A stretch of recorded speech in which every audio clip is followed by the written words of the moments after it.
In this tutorial, what we're going to do today is we're going to talk about Microsoft Word 2010. Now, I'm going to close out of Word right now just to show you how to open it up. So here we go. I'm on my desktop and I want to open up Word 2010. So the thing I need to do is I need to find where it's at. Now I can open it up in a variety of ways. I have a shortcut to it or a quick link to it in my taskbar. If you don't, you could always go to your Start menu. And all your programs, you can select that and you can find the group for Microsoft Office 2010, wherever it's at, Microsoft Office, and open it there. And if you don't want to do that, or if it's not there, you can search for programs and files. Start typing Word. Your computer will search for it and up pops the program. Now if you do not find it in those ways, then you may not have Word installed. And you will not be able to follow along with this tutorial. But if you do, you can just click on that link, actually left click on that link, and it will open up. Now that we've opened up Word, we can see Word in its glorious wonderfulness, right? Okay, so we're going to do a little bit of a tour of Word. Up top you have the quick launch bar, which are little icons that give us quick access to frequently used shortcuts everywhere in the program. So any tab that I go to, I'm always going to have these quick launch buttons up here in the quick access toolbar. So that's always there, any tab I go to. Next we have, as I was saying, a bunch of tabs in this thing called a ribbon. And what we can do is go between these tabs. We just left click on the tab and they're grouped into logical ways for certain elements. Our home tab contains some of the most frequently used elements in Word. So most of the time when you're doing work, you will be on the home tab doing the work.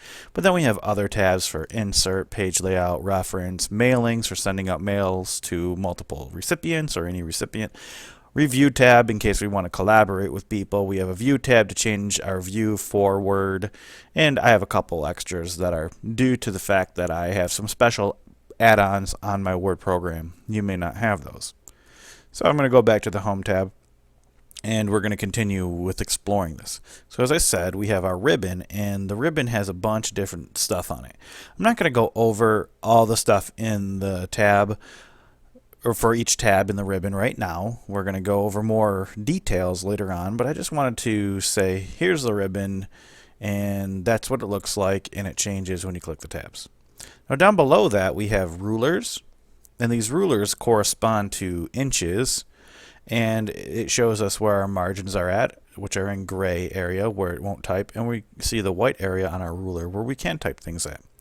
Our rulers could be helpful in setting where we want tabs to indent to. They could be useful in placing objects in an exact location on your page if you wanted to, but those are useful as well. And down below that we have this area where we can type stuff into Word, and that's our work area or our typing area. So to say, here I am typing some stuff. Awesome. So we've typed here, I'm typing some stuff, awesome, inside of the area where we can do our work. And down below that we have some other things on Word. We have a place that tells us what page we're on. It says we have one page in our document and we're on the first page of our document, which is true. If we had multiple pages, it would tell us that we were on one of whatever the end page is. We also have a full word count for our document. In addition, we can highlight words. You see how I highlighted it and the word count changed, so now it says I have 3 of 7. We also have a button that tells us if we have any spelling or grammar errors. This says we do have a proofing error. I can click that and it will automatically run our grammar and spelling checker, and we can jump to those like that in addition to other ways, but you can do that.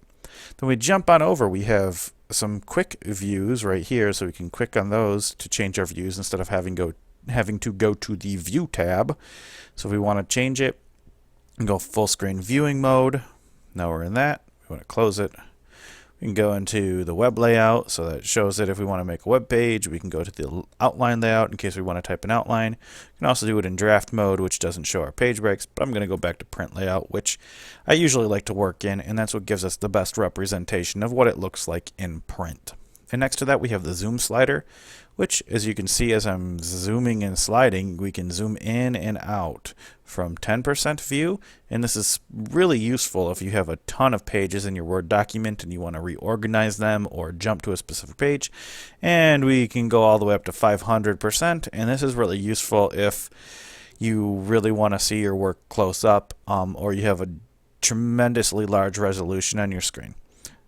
For this, usually work between anywhere from 80 to 120% of your zoom, typically depending on the resolution of your screen. So that is what it looks like for the basic outline of Word, and in our next lesson we will cover more stuff.